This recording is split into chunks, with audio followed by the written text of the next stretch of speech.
What's up, everybody? I'm back with another stadium review, and today is the second of two stadiums that I visited while on my family vacation to Chicago. And it is the legendary Soldier Field, home of the Chicago Bears, a historical landmark stadium, opened back in the 20s, home to the Bears for 50 years. And we went to go see their Week 4 win against the Detroit Lions. They won 24-14 in Week 4. And so I'm going to give my experience, game day review experience. Went on inside the stadium, give some stories, some experiences. And then at the end, we'll open it up. I'll give my final score for the stadium. I remember my last stadium review got a 7 out of 10. See how this one does today. So, let's talk about walking up to the stadium. Unlike Guaranteed Rate Field, you can easily walk to Soldier Field. It's more in the downtown area, and from our hotel it was actually a nice direct shot through a park, under a few bridges, and boom, you're right there. You're in the stadium. And walking up, you kind of like walk under a bridge, and then you come out of the bridge, and there's the stadium just booming into the skyline. It's pretty nice. It kind of looks like it's like half modern and half old, because they did go through some renovations almost 20 years ago now, so that not even really renovations anymore. It looks like half good, half not. The side facing the lake is the good side, probably to block the wind, and the old side's on the other side. That's a little weird. Then coming up, they had this like big tailgate lot over the side that was not right. I don't know. Then they had the Special Olympics torch that was lit. That was pretty cool. I also got to mention, it was early October, and it was humid and hot. Oh my god, it was supposed to rain. It never did. We'll talk about that in a minute, but it never did rain, really. Because the humidity just kind of like stuck around, which was pretty nice. But anyway, that's not a part of it. Really something noteworthy about the experience. But what is noteworthy about the experience is the location of their pro shop. How I mentioned that the White Sox stadium, they had a shop outside the stadium that was like separate to the actual stadium. They also had one inside the stadium. The Bears don't have that. They have their main shop sitting outside the stadium. And then they have little vendor stands inside the stadium that have stuff. But if you want to go inside the official shop, you got to stay outside the stadium. And I think that's mostly because so people can go during when they're not playing. But it didn't have an entrance to the actual stadium. So you have to like walk in and then walk back out. It just seems like a very inconvenient location. I feel like it would be better if they built it so that it could incorporate like an inside the stadium and outside the stadium entrance. I don't even think that'd be that hard. Why is it so hard to do that, Chicago? Detroit could do it. Lansing can do it. Why can't you do it? I don't know. I got a couple of pins while I was there. That was pretty cool. And then getting in the stadium with like 2 security checkpoints, and then finally your ticket station. Why? One was the bag check, then the metal detectors, and then the ticket stand, and then another security check. Why? That makes it absolutely zero sense. Luckily, there was no mile-long line like at Guaranteed Rate Field. Otherwise, we'd be still there trying to get into the stadium right now.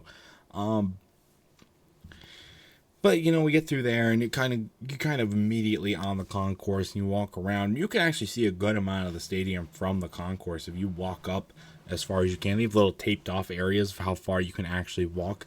But you can see the field, and you can see up. And it's pretty oddly shaped when you're looking into there. It's like seats jutting out in front of others and stuff. It kind of works, I guess. I mean, the views were awesome, but we'll get to that in a minute. So you got a nice panorama shot of the stadium. The north end zone where the double doink happened. There you go, Bears fans.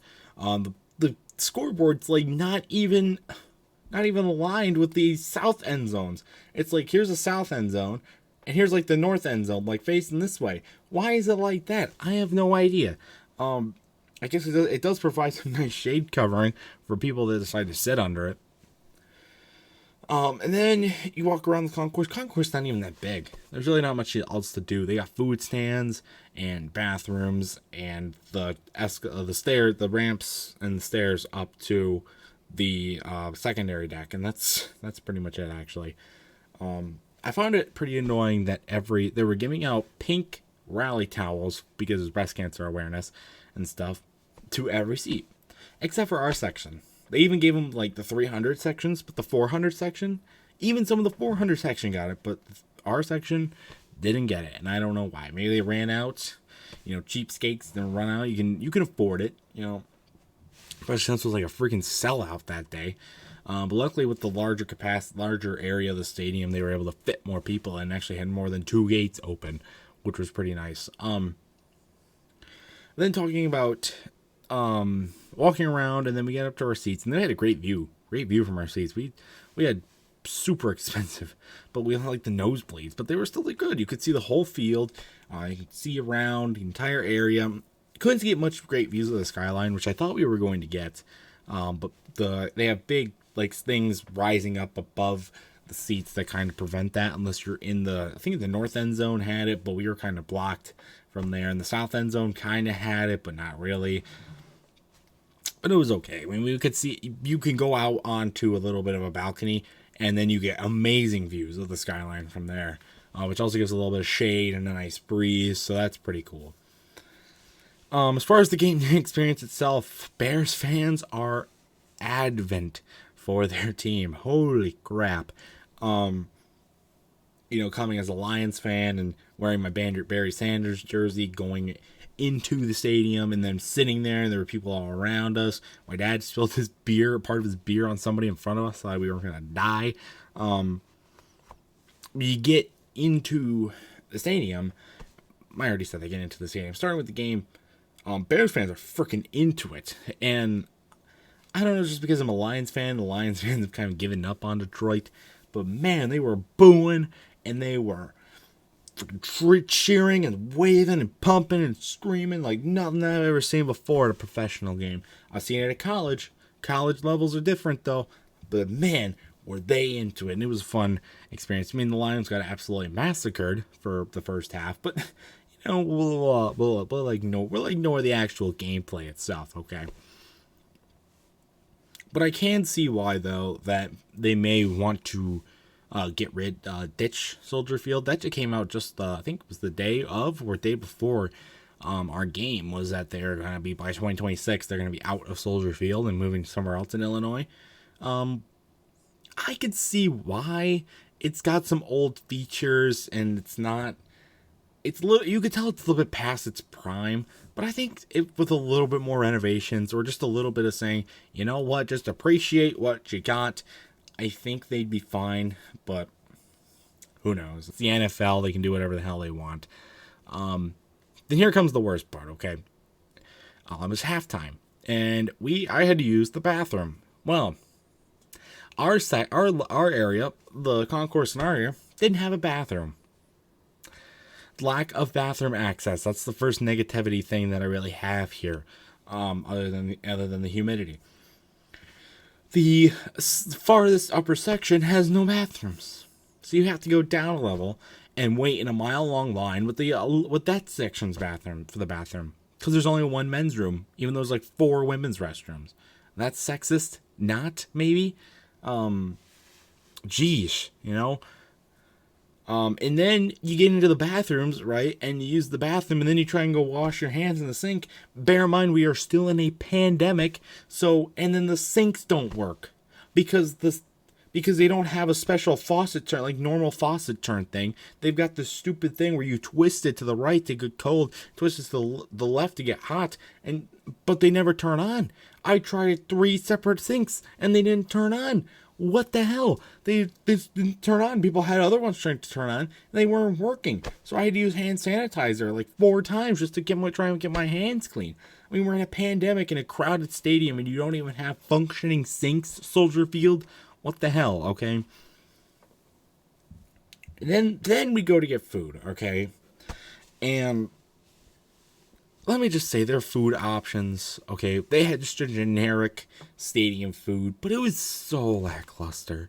So lackluster. Everything was just minimal to the bare bone, especially as you go farther up. The main concourse had some stuff, but you go farther up, it just got worse and worse and worse. And we're waiting in line, and we get up to go to the line, and she just walks away for 20 minutes.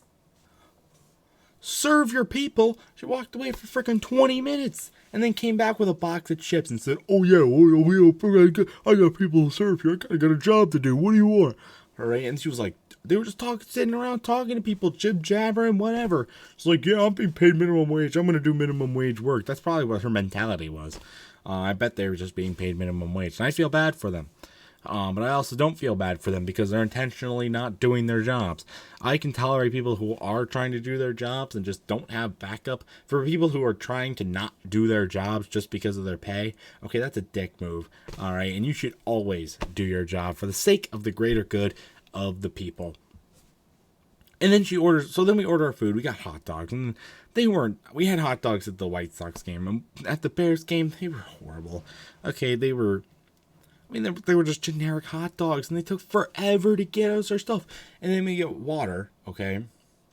And when she gives us our water, she takes the bottle. It was a bottled water, sponsored by the Bears, by the way. How do the Bears have their own sponsored water? And the reason why I got water and not a pop is because I found out that they don't. You think every stadium is going to have Coke or Pepsi soda pop product, right? Soldier Field has Dr. Pepper products.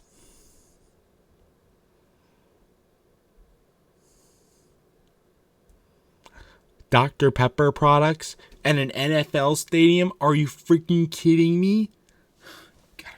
Are you freaking kidding me? They had RC Cola as their cola option. I'm like, hell no. I'm not doing that. So I got a water. And they take the bottled water sponsored by the Bears and then take the lid off and give it to you open. Maybe I want to seal it back up. Why don't you just give me the cap? Why won't you just give me the cap? What do you think? Oh yeah, this is going to be too environmentally friendly. Blah, blah, blah. Yeah, bullshit, okay? If I want to have the cap and seal the cap back on my things so that it doesn't tip over, okay, because that's what I want to do. But no, she had to take it and screw the cap back on, which was really annoying. And then we had like another 20 minutes before she could process the payment. Then we come back up, and where we were sitting, right, we had good views, but trying to get across was just a complete nightmare because you get about this much space to try and walk through, and part of it's jutting out with the cup holders, right? My brother had a pop in his with the cup, right? And a family in front of us sat down. This old guy takes his arm, right, and goes right over like this, leaning up against behind his family, right over my brother's cup. Are you that inconsiderate? Seriously. Anyway, so then we're just sitting there, and Lord knows what the hell else we're going to be doing next. And we get back in there, and it just took forever. And then eventually, getting out of the stadium wasn't too bad. Walking back, except for the fact that literally everybody's trying to sell you something, and it smelled like weed. But anyway, other than that, it was all right. It was definitely, I mean, the Lions not playing great was a pretty big damper on the experience. But overall, it was pretty nice. Nice to see Soldier Field, and nice to enjoy the experience, and nice to get out and watch the NFL game. And I had a good time overall, but I can see why they're ditching Soldier Field, or at least gonna try to, because it just does not work. They need to renovate it wholly, or get rid of it, or just ditch it completely. And I think ditching it completely is more financially a good option for them, even though I don't see it as a long-term good option for them. But overall, I'm going to give this one just a 6. I'm going to give it a 6 out of 10 as far as my stadium experience goes. Because their service was horrible, their mechanics are horrible, the environment was pretty fun, the stadium was pretty cool. And would I recommend going to see a game here? Absolutely. I would absolutely, especially if you're a Packers fan and the Packers are coming to town, I would totally go to a game here. I think it would be a great environment to be a part of, and it's a historic stadium to go see. So that's going to be my final score for the stadium. But the service, I can't overlook the service, and I can't overlook the friggin' bathroom situation, especially in the pandemic. I mean, come on. I'm glad they had hand sanitizer stations, because otherwise, Lord knows what kind of COVID issues they're going to have there. But anyway, that is it for my review of Soldier Field, ladies and gentlemen. So this series is gonna take a little bit of a back seat again because yeah, I'm not going to any new stadiums for a while. But when I eventually do visit a new stadium, I will totally 100% review it. And until next time, guys, stay on the tune for much more amazing content. And until next time, I will see you guys later. Goodbye.